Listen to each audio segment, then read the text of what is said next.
Have you ever been set up on a date? Yeah, often, often, often.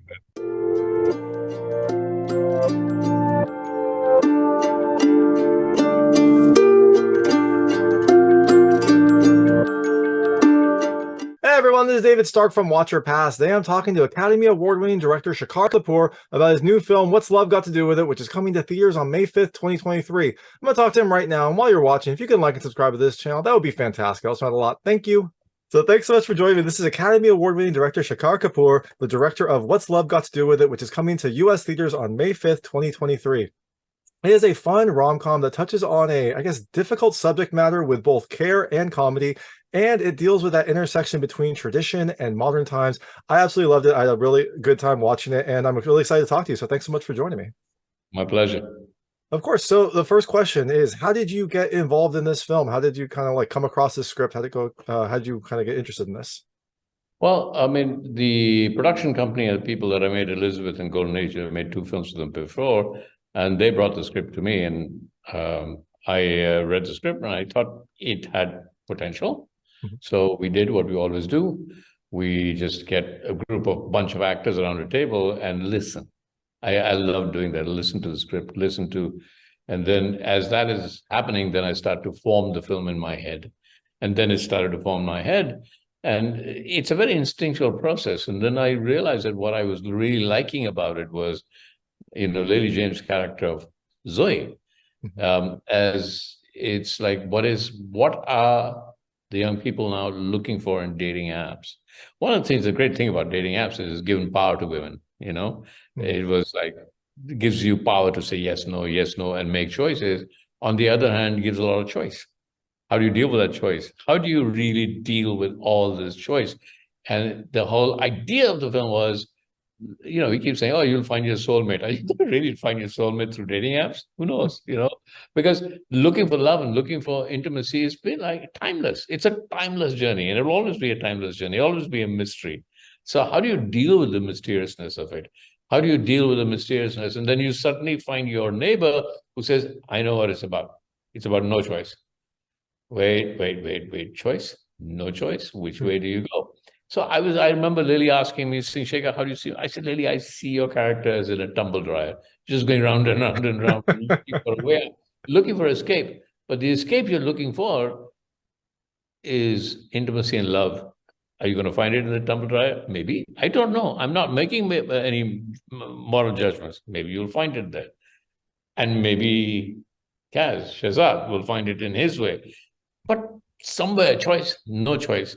There's a modern trend towards finding out how do you find love in a modern way that we live now as against tradition.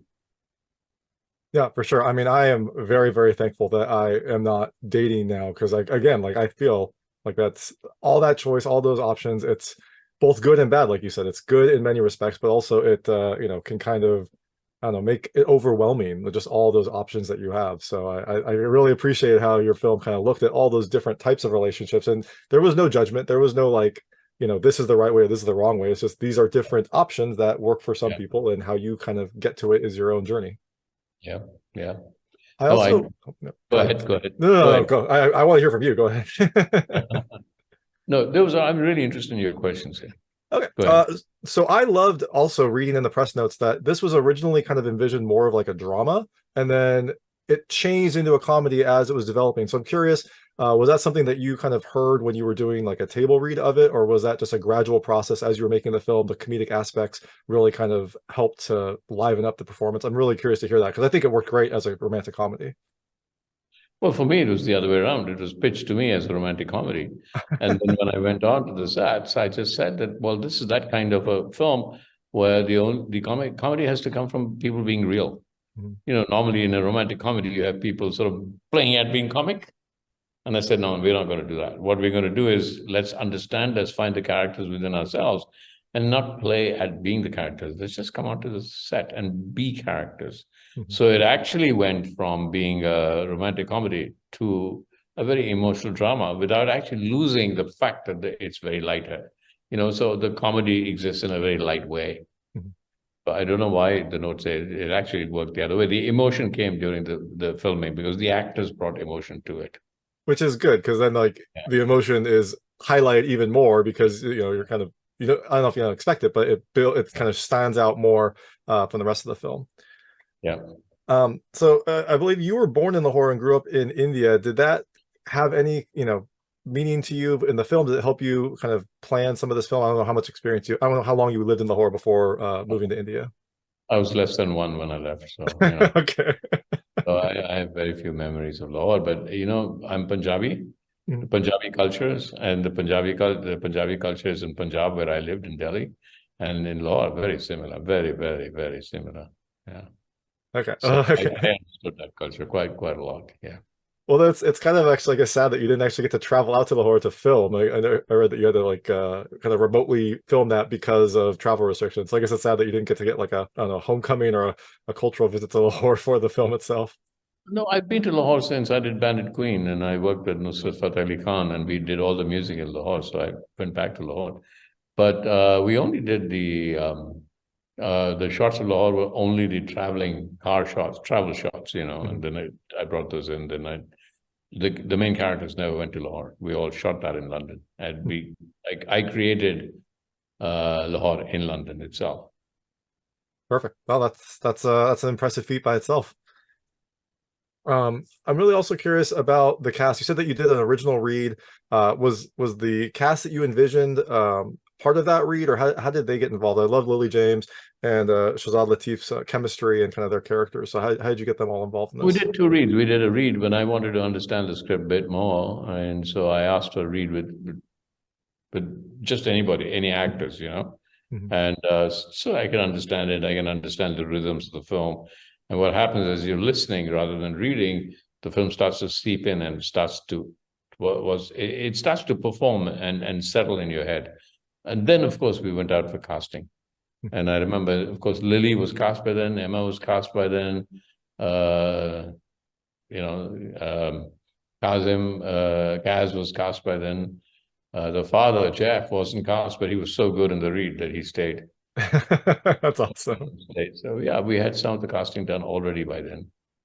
And was Emma's character always this kind of like fun, I don't know, aloof type character, or was that just something that Emma brought when she was I performing? have to tell you, Emma brought so much to it because Emma's she's both a director and an actor. Mhm. She understood what the film needed, and she brought to this character a certain unknowing, and Mhm. therefore, even when she was saying things that were completely not supposed to be said, she said them and delivered them in such an unknowing way, as if, hang on, did I say something wrong? And it's so English today, and it's I see that all over in the trying to comprehend a new culture, a culture that you admire with your neighbors you admire, and like when she says, "Oh my God, he's."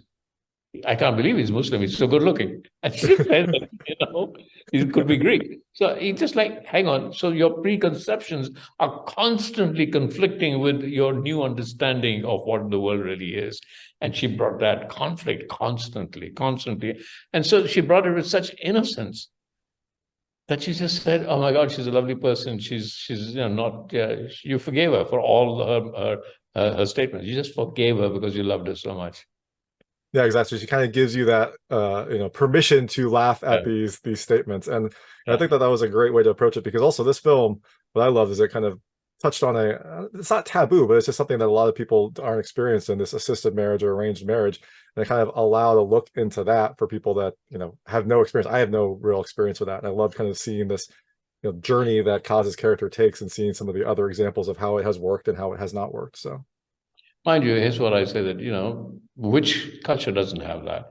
I'm not saying arranged family, like, I perfectly, like, let's say Jewish culture in New York. I mean, a number of my Jewish friends say, yeah, my mother wants me to marry somebody of my culture, or mhm. our films, Big Fat Greek Wedding, what was that? It was the same thing. Crazy Rich Asians, it was the same thing. It's like Chinese and Japanese and any culture. Anybody who's seen the film, that one of the first things people say, I saw like grandmother. I've had Scottish people, I've had Spanish people, I've had New York based all cast and crew see the film and say, my grandma's just like that. My grandmother's just like that. So it's really exciting for me to see in a film because the characters are played real. The moment they Mhm. play real, then you see, and that's a larger part of that is in the performing, in the performances, where they played absolutely real. And in playing real, you find everybody finds themselves, and it doesn't matter which culture you come from.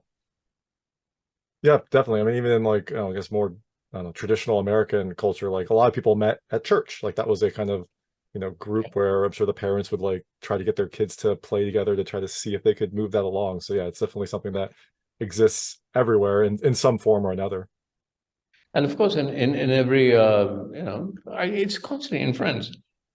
Let's get our friend married. Let's put them. Let's get them on a blind date. Maybe like what else is that except assisted marriage, right? Yeah, yeah, exactly. I love that. I love that view of it. That's perfect. So I know we have limited time today. I'm going to switch. I call it the lightning round. They're just lightweight questions about the film. I want to see how your personal experiences map to things in the film. You can feel free not to answer any of them. I won't be offended, but I try to keep them very answerable. Yeah, it's fine. I can answer First, anything. excellent. The How first can question is creativity offend anybody? Go ahead. exactly as our conversation showed. Have you ever been set up on a date? Yeah, often, often. I can tell you, my first, I've been married twice. My first marriage was just people setting me up on a date. Hmm.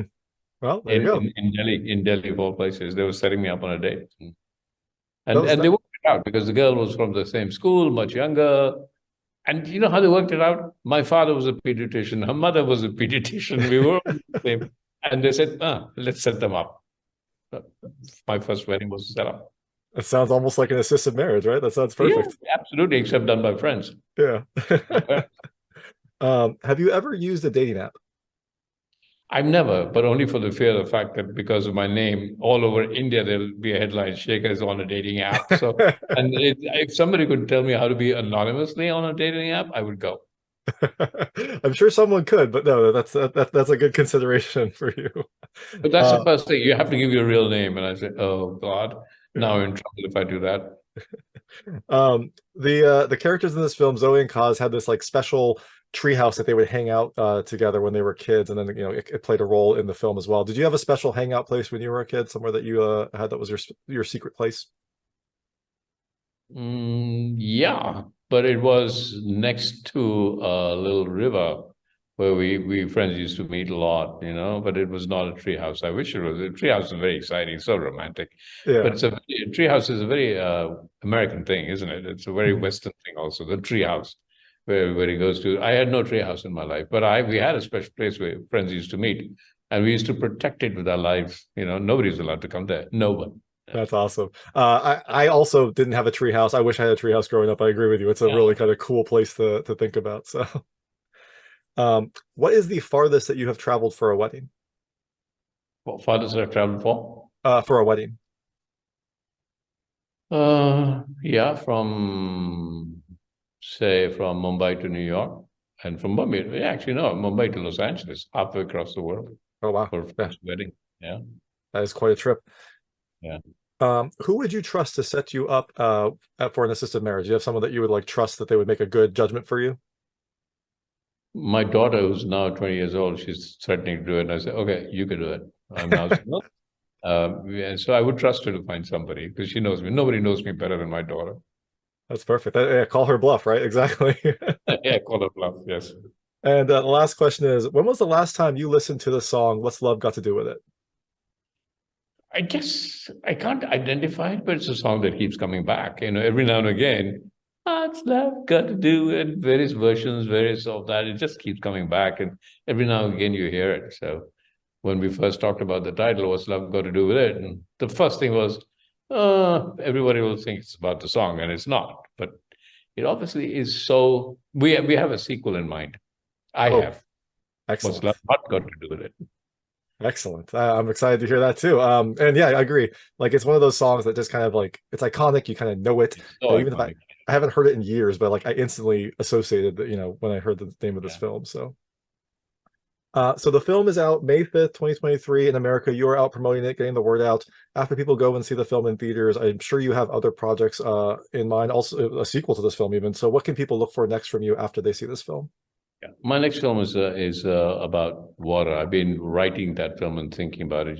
When I first wrote the script of Water was over 15 years ago. Oh And wow. I said, it's going to be about water. It's going to be the new wars. And everybody said, well, I turn on the tap, water comes. And I said, but that's not 90% of the world.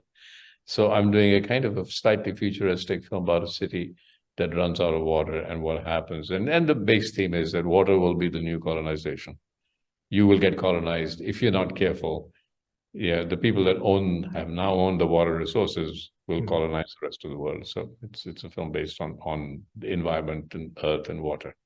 Well, I mean, I love the way you said that that's a sci-fi film. That actually just sounds like our future. I mean, I agree. That feels like something that is going to happen. Every year that I don't make it, like it's not I first started with like in the near future. It's like now. Yeah, like next year. Yeah, exactly.